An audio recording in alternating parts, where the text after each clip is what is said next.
Good morning to everyone. Class start करने से पहले एक अनाउंसमेंट उन बच्चों को जिनको भी केमिस्ट्री में ऑनलाइन क्लासेस में प्रॉब्लम आ रही है या कुछ समझ नहीं आ रहा है या कोई पैटर्न कोई तरीका नहीं समझ में आ रहा है पढ़ाने का, तो वो पर्सनली आ करके मुझे बता सकते हैं कि सर मुझे इस पॉइंट में ये प्रॉब्लम है, यहाँ पर ये रिएक्शन नहीं समझ में आ रही है या जो भी चीज़ें हैं। क्योंकि इससे क्या होगा, अगर आप नहीं बताएंगे तो आप ही का नुकसान है, और बता देंगे तो अभी टाइम है, टाइम रहते हुए उन वीक पॉइंट्स को दूर किया जा सकता है। देन जो भी रिज़ल्ट है वो चेंज हो सकता है। लेकिन वीडियो ना देखना, वीडियो थोड़ा देखना और फिर बंद कर देना, इसमें नुकसान सिर्फ आपका है और किसी का नहीं है। तो जो भी आपकी प्रॉब्लम्स, और ऐसी बात नहीं है जो पढ़ने वाले बच्चे हैं वो आकर के अपनी प्रॉब्लम शेयर भी कर रहे हैं। लाइव क्लासेस अभी पॉसिबल नहीं है, बहुत से बच्चों ने कहा था, बट हाँ ऑनलाइन क्लासेस जिस तरह से भी चल रही हैं उसमें जो भी चेंजेस किए जा सकते हैं वो किए जाएंगे, बट वो केवल तब जब आप पढ़ाई में इंटरेस्ट लेंगे। एकदम से जाग करके एग्ज़ाम आते हैं तो ये करने से नहीं होगा कि सर हमें ये नहीं समझ में आ रहा, हमें वो नहीं, उसमें कोई फ़ायदा ही नहीं। आपको पूरे जो 14 चैप्टर्स हैं वो एक साथ नहीं समझा जा सकते हैं। तो अभी से ही एक इनिशिएटिव लीजिए, एक स्टेप लीजिए कि जिसमें भी आपको प्रॉब्लम है आप पर्सनली आकर शेयर करिए कि सर यहाँ पर ये पॉइंट मुझे नहीं समझ में आ रहा है। If possible I will arrange your classes in the school, और I will change the pattern. मैं कुछ पैटर्न चेंज करूँगा या आपकी क्लासेस स्कूल में अरेंज कर दूँगा सो दैट आपकी जो प्रॉब्लम्स हैं वो दूर हो सकें। Because this class is very important. ये क्लास 12th है तो आपके लिए बहुत इंपॉर्टेंट क्लास है, तो थोड़ा सा एक्टिव होइए और वीडियोस देख करके जो भी आपको प्रॉब्लम आ रही है वो आप आकर के बताइए। अब इसके बाद हम लोग स्टार्ट करते हैं, अपने टॉपिक पे आते हैं। हम लोग का टॉपिक चला था chemical properties of carboxylic acids, यानी कि कार्बोक्सिलिक अम्ल जो हमारे चल रहे हैं उनके रासायनिक गुण। कोई अलग से कुछ टॉपिक नहीं है, जो आप एसिड्स के बारे में पढ़ करके आ रहे हैं, अम्लों के बारे में जो पढ़ करके आ रहे हैं, वही सारी रासायनिक गुण यहाँ पर आपको पढ़ाए जा रहे हैं। अब कार्बोक्सिलिक एसिड क्या होता है, तो सबसे पहले तो हमको ये पता है ना कि ऐसे कंपाउंड जिनमें बॉन्ड COOH जुड़ा हो, ये कार्बोक्सिलिक अम्ल कहलाते हैं। अभी तक आपने जितने भी ऑर्गेनिक केमिस्ट्री में चैप्टर पढ़े, चाहे अल्कोहल्स और ईथर हो या आपका हेलो एल्केन हेलो अरीन है, तो आपने वहाँ पर भी उन सब कंपाउंड्स की रिएक्शंस कार्बोक्सिलिक एसिड्स के साथ पढ़ी होंगी। तो एक्चुअली में जब आप सारे चैप्टर्स पढ़ लेते हैं तो आपकी कुछ रिएक्शन जो है रिपीटिव हो जाती हैं। अब कहीं पर रीमर टीमन रिएक्शन आ रही है, कहीं पर कोच हेल्डिहाइड सिंथेसिस आ रहा है, कहीं पर गाटरमैन आ रहा है। तो ये सारी जितनी भी रिएक्शंस हैं ये अपने आप में क्या होती है, रिपीटिंग रिएक्शंस होती हैं, जो हर चैप्टर में आपको 1 से 2 बार में देखने को मिल जाती है। जैसे हम लोग अभी जो नेक्स्ट रिएक्शन पढ़ने जा रहे हैं उसका नाम है वी कार्बोक्सिलीकरण, यानी कि डी कार्बोक्सिलेशन। वी कार्बोक्सिलेशन हो या वी हाइड्रोजनीकरण हो, आपको बताया जा चुका है कि दोनों में ही आपको वी हाइड्रोजनेशन होगा या वी हाइड्रोजनीकरण होगा, तो आपको हाइड्रोजन गैस निकालनी है जो भी कंपाउंड दिया है। वी कार्बोक्सिलीकरण होगा या डी कार्बोक्सिलेशन होगा तो आपको कार्बन डाइऑक्साइड गैस रिमूव करनी है। तो अब ये कैसे करें, तो इसके लिए जो आपका RCOOH, ये कोई भी आपका कार्बोक्सिलिक एसिड है, यहाँ पर R को मैंने बहुत बार बताया हुआ है, आप किसी भी एल्किल ग्रुप से रिप्लेस कर सकते हैं। आप इसको H से रिप्लेस कर देंगे तो HCOH हो जाएगा, CH3 से रिप्लेस कर देंगे तो CH3COH हो जाएगा। इस तरह से आप जिससे चाहें उससे आप इसको क्या कर सकते हैं, रिप्लेस कर सकते हैं। तो वी कार्बोक्सिलीकरण या डी कार्बोक्सिलेशन में करना क्या है कि जो आपका कार्बोक्सिलिक एसिड दिया होगा, सबसे पहले आपको इसका सोडियम सॉल्ट यानी कि सोडियम लवण बनाना पड़ेगा। और सॉल्ट कैसे बनता है, अगर एसिड है तो उसकी रिएक्शन किसी बेस से करा दीजिए। तो यहाँ पर हमें सोडियम लवण बनाना है, सोडियम सॉल्ट बनाना है, तो हमने एक बेस लिया, सोडियम बेस लिया है, सोडियम क्षार लिया है। तो यहाँ पर ये एसिड है, बेस हमें पता है कि दोनों मिलेंगे तो क्या बनेगा, यहाँ पर बन जाएगा RCOONA। ये बन गया आपका सोडियम लवण, आपका सोडियम सॉल्ट प्रिपेयर हो गया, साथ में वाटर जो है वो निकल जाएगा। अब इसके बाद जब आप अपने सोडियम लवण को, कार्बोक्सिलिक अम्ल के सोडियम लवण को किससे रिएक्ट कराते हैं, फिर से NaOH से रिएक्ट कराते हैं, लेकिन अब ये होती है रिएक्शन CaO की प्रेजेंस में, कैल्शियम ऑक्साइड की उपस्थिति में हम ये रिएक्शन करा रहे हैं और इस मिक्सचर को हम हीट कर रहे हैं, गर्म कर रहे हैं। तो यहाँ पर हमें हमारा एल्केन प्राप्त होता है, ये बन जाएगा R.H और साथ में निकल जाएगा Na2CO3 सोडियम कार्बोनेट। कुछ बच्चों को शायद याद नहीं हो, याद दिला देता हूँ, क्लास 10th की केमिकल रिएक्शन है ये, जहाँ पर आप एल्केन या मीथेन की मेथड ऑफ प्रिपरेशन जब पढ़ते थे, तब देखिए यहाँ हुआ क्या, यहाँ से CO2 हट गया, ये कार्बन डाइऑक्साइड गैस निकल गई, Na चला गया यहाँ से, 2 Na मिलकर के Na2CO3, और सिर्फ यहाँ वाला हाइड्रोजन जो है वो जा करके यहाँ पर क्या हो जा रहा है, जुड़ जा रहा है। ध्यान से देखिए, ये CONA और ये NaO मिल करके क्या बना रहे हैं, Na2CO3 बना रहे हैं, और ये जो हाइड्रोजन है वो जा करके बस यहाँ एल्किल ग्रुप से जुड़ जाएगा, R बॉन्ड H बनेगा तो वो क्या होगा, एल्केन होगी। कैसे, देख लीजिए, यहाँ पर आपने CH3 ले लीजिए, R की जगह क्या कर दीजिए, CH3 कर दीजिए, तो यहाँ पर R की जगह पर क्या आएगा, CH3.H, डॉट का मतलब बॉन्ड है यहाँ पर, तो CH3 बॉन्ड H मिलकर के क्या बनाएंगे, ये होता है CH4, तो ये आपका मीथेन आपको क्या हो जाएगा, प्राप्त हो जाएगा। रिएक्शन का नाम क्या है हमारा, डी कार्बोक्सिलेशन या विकार्बोक्सिलीकरण अभिक्रिया, जिसमें से कार्बोक्सिलिक अम्ल से क्या होगी, कार्बन डाइऑक्साइड गैस रिमूव कर दी गई। तो आप फाइनली अगर रिएक्शन देखें तो देखिए क्या हुआ, यहाँ पर RH बनाना, तो CO2 ही तो हटी है, बीच में से CO2 हट गई, R और H आपस में जुड़ गए, इसलिए इस अभिक्रिया को कहा जा रहा है डी कार्बोक्सिलेशन या विकार्बोक्सिलीकरण अभिक्रिया। Now the next reaction is Hunsdiecker अभिक्रिया या हुंस-डिकर रिएक्शन। ये रिएक्शन नेम्ड रिएक्शन है, लेकिन है ये एक कन्वर्जन। इस रिएक्शन के थ्रू हम अपने कार्बोक्सिलिक एसिड्स को अपने एल्किल हैलाइड्स में क्या कर सकते हैं, कन्वर्ट कर सकते हैं। करना क्या होगा, इसमें आपको सबसे पहले तो अपने कार्बोक्सिलिक एसिड्स का सिल्वर सॉल्ट लेना है। जैसे अभी आपको सोडियम सॉल्ट बनाना सिखाया गया, आपने क्या लिया, सोडियम हाइड्रोक्साइड लिया था, वैसे ही आप सिल्वर हाइड्रोक्साइड से जब अपने कार्बोक्सिलिक एसिड्स की रिएक्शन कराते हैं तो आपको सिल्वर सॉल्ट मिल जाएगा। तो यहाँ आपको सिल्वर सॉल्ट खुद बनाना है, वो आपको सिखाया नहीं जा रहा है फॉर प्रैक्टिस। तो जब आप सिल्वर सॉल्ट बनाएंगे तो आपको मिल जाएगा कंपाउंड RCOOAG, बस H हट जाएगा, उसकी जगह सिल्वर आके जुड़ जाएगा तो बन जाएगा सिल्वर सॉल्ट। तो आपको अपने कार्बोक्सिलिक एसिड्स का सिल्वर सॉल्ट लेना है, सिल्वर लवण लेना है, और इसकी रिएक्शन करा देनी है किसी भी हैलोजन से। हैलोजन से क्लोरीन है, ब्रोमीन है, आयोडीन है। फ्लोरीन जल्दी जो है अभिक्रिया नहीं देता, रिएक्शन नहीं देता है, इसलिए हम मोस्टली क्लोरीन लेते हैं या ब्रोमीन लेते हैं। तो यहाँ पर हमने ले लिया Cl2, और ये जो रिएक्शन है किसकी प्रेजेंस में होती है, ये होती है कार्बन टेट्राक्लोराइड की उपस्थिति में यह अभिक्रिया कराई जाती है। कार्बन टेट्राक्लोराइड की उपस्थिति में जब आप ये अभिक्रिया कराएंगे तो यहाँ पर क्या होगा, Cl2 जो है उसमें से एक Cl एटम जो है यहाँ से निकलेगा और इस R के साथ जुड़ जाएगा और बना लेगा R बॉन्ड Cl। साथ में जो दूसरा क्लोरीन एटम होगा वो सिल्वर के साथ मिलकर के बना लेगा AgCl, यानी कि सिल्वर क्लोराइड।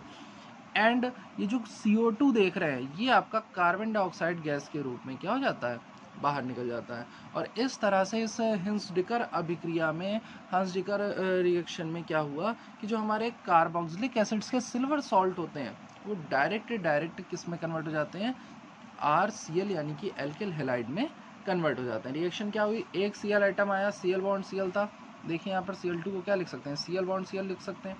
तो यहाँ पर CO2 गैस निकल गई, एक Ag एक Cl के साथ मिलकर के क्या बनाएगा, AgCl बनाएगा, और बचा हुआ Cl जो है वो जाकर यहाँ R से जुड़ जाएगा, और इस तरह से मिला क्या हमें RCl, AgCl और कार्बन डाइऑक्साइड। रिएक्शन कहलाती है हुंस-डिकर। प्रेजेंस किसकी रहती है, उपस्थिति किसकी रहती है, कार्बन टेट्राक्लोराइड की प्रेजेंस में हम ये रिएक्शन कंप्लीट करते हैं। नेक्स्ट रिएक्शन इज समिट अभिक्रिया, समिट रिएक्शन।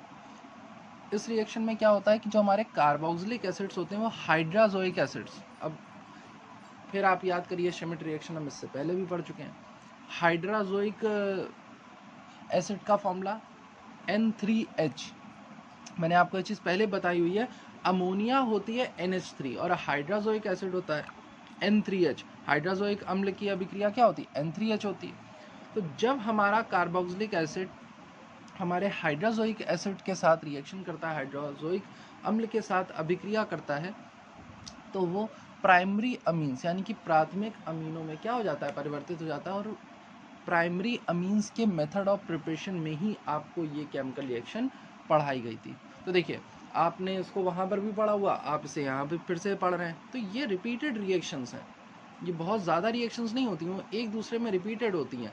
इसलिए जब आप ध्यान से पढ़ेंगे तो आसानी से आपको ये चीज़ें याद होनी चाहिए कि हाँ, हमने इसे कहाँ पढ़ा था, प्राइमरी अमीन्स के मेथड ऑफ प्रिपरेशन में पढ़ा था, या फिर हम प्राइमरी अमीन्स के मेथड ऑफ प्रिपरेशन में भी यूज़ कर सकते हैं इस केमिकल रिएक्शन को। और अगर वो कहता है कि कार्बोक्सिलिक एसिड को अमीन में कन्वर्ट करो, परिवर्तित करो, तो भी आप सिमेट अभिक्रिया क्या कर सकते हैं, वहाँ पर लिख सकते हैं।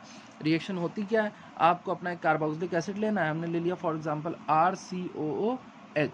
RCOH में मैं R की जगह यहाँ पर CH3 ले लेता हूँ, CH3COOH, और इसकी रिएक्शन करा देता हूँ N3H, यानी कि हाइड्राजोइक एसिड से मैं क्या करा रहा हूँ, इसकी केमिकल रिएक्शन करा रहा हूँ। जो प्रेजेंस रहने वाली है वो भी बहुत सिंपल है, बहुत कोई टफ नहीं है।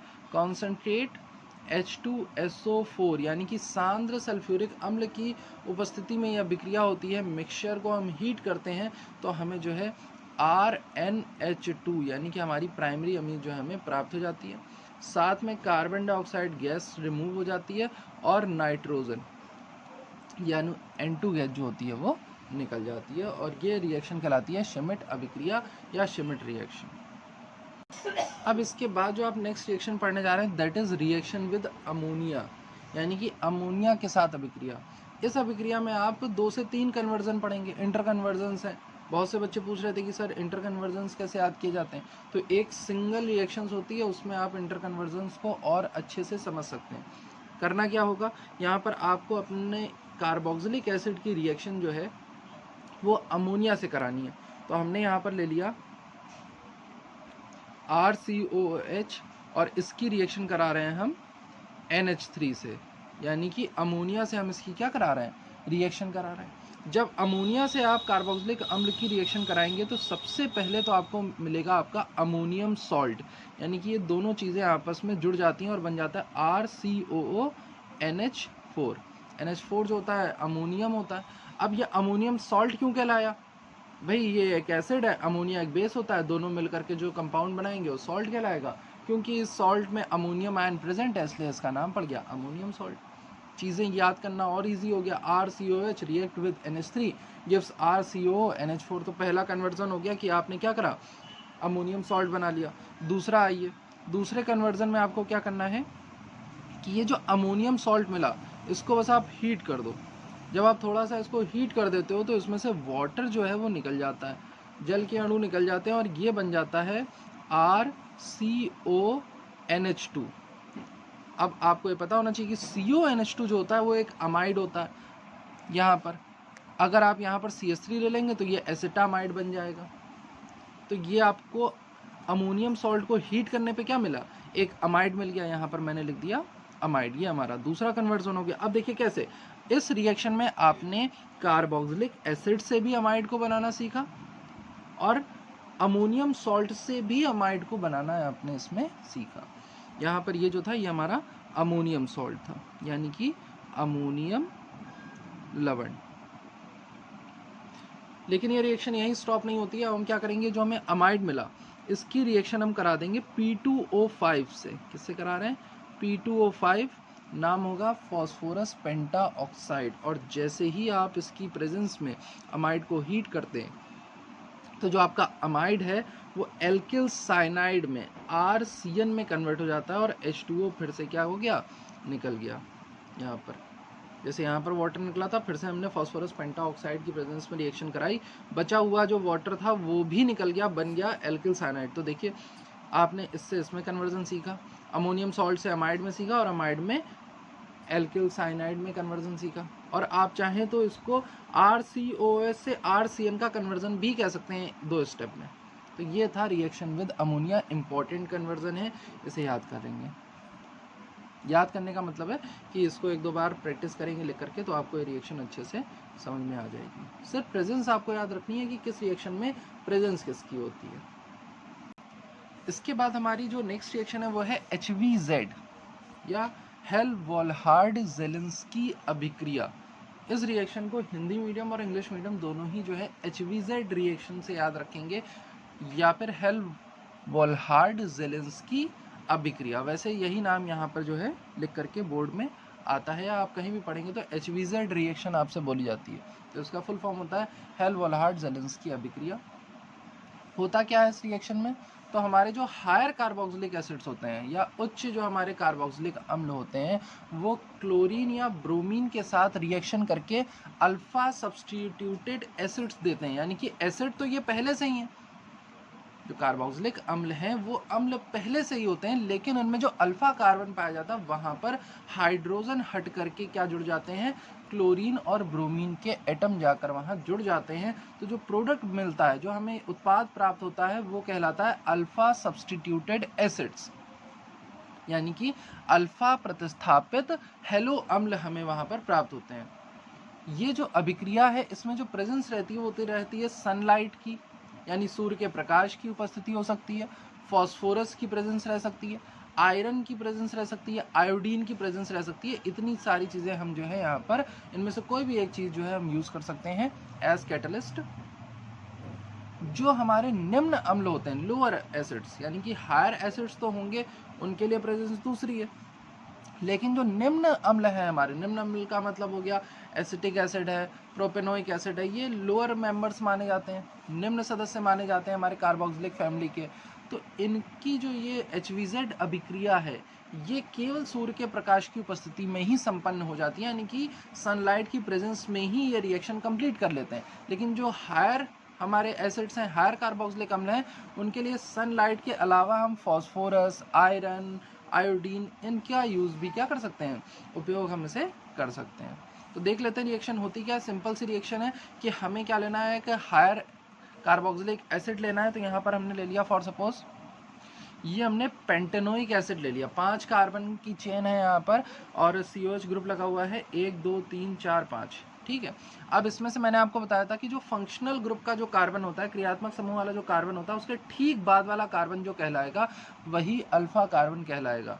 तो ये हमारी हो जाएगी अल्फा पोजीशन। ये हमारी क्या है, यहाँ पर ये हमारे अल्फा कार्बन है, ठीक है।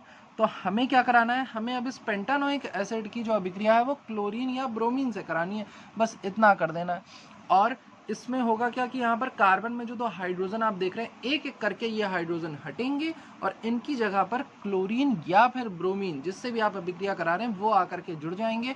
जो प्रोडक्ट होगा, जो उत्पाद होगा, उसका नाम पड़ जाएगा अल्फा हेलो सब्स्टिट्यूटेड एसिड्स, यानी कि अल्फा हेलो प्रतिस्थापित अम्ल। हेलो मतलब वो हेलो वाला हेलो नहीं है, हेलोजेंस यहाँ पर आके जुड़ेंगे, वो वाला हेलो यहाँ पर हम यूज़ कर रहे हैं।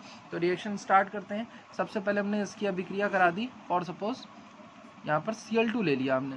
Cl2 लिया है, रिएक्शन जो होगी फॉस्फोरस और सनलाइट की प्रेजेंस में होती है, HNu यहाँ पर हमने लिख दिया। HNu जो होता है सनलाइट के लिए होता है और P जो है वो फॉस्फोरस के लिए। फॉस्फोरस और HNu की प्रेजेंस में जैसे ही रिएक्शन हुई तो होगा क्या, जो अल्फा कार्बन पे जो आप हाइड्रोजन देख रहे हैं, इसको मैं यहाँ पर सेपरेट करके लिख देता हूँ।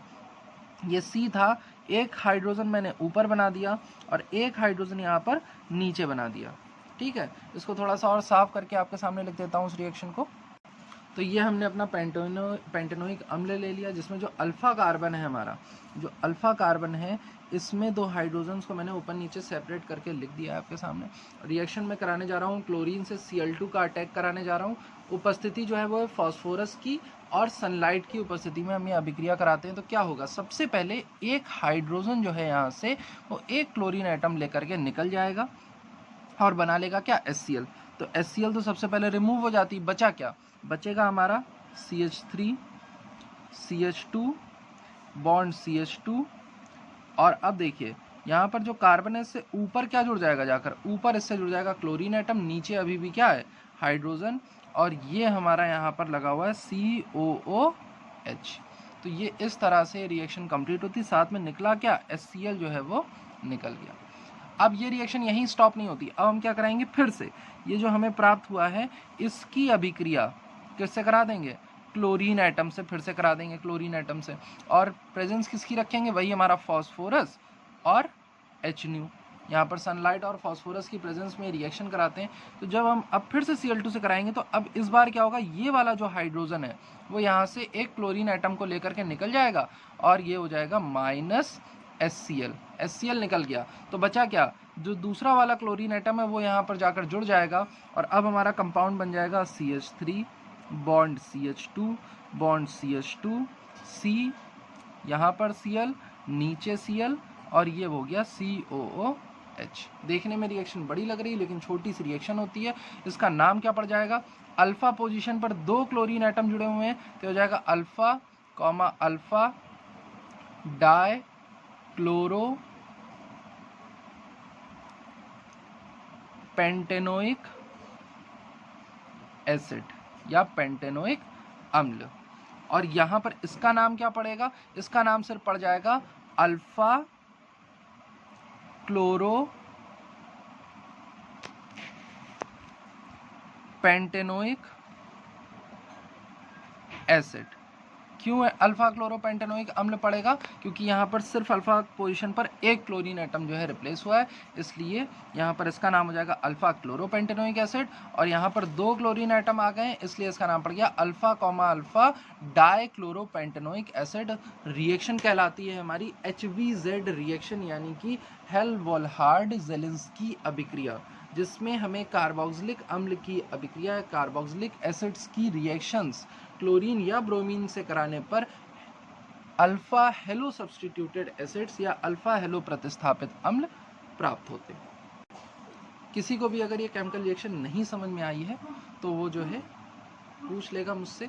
अपनी जो प्रॉब्लम्स हैं वो आप बता दीजिएगा पर्सनल नंबर पर। मैंने पहले भी बोला हुआ है कि आप अपनी प्रॉब्लम जब बताएंगे तो उन्हें जो है तुरंत दूर करने की कोशिश की जाएगी। Okay class, thank you.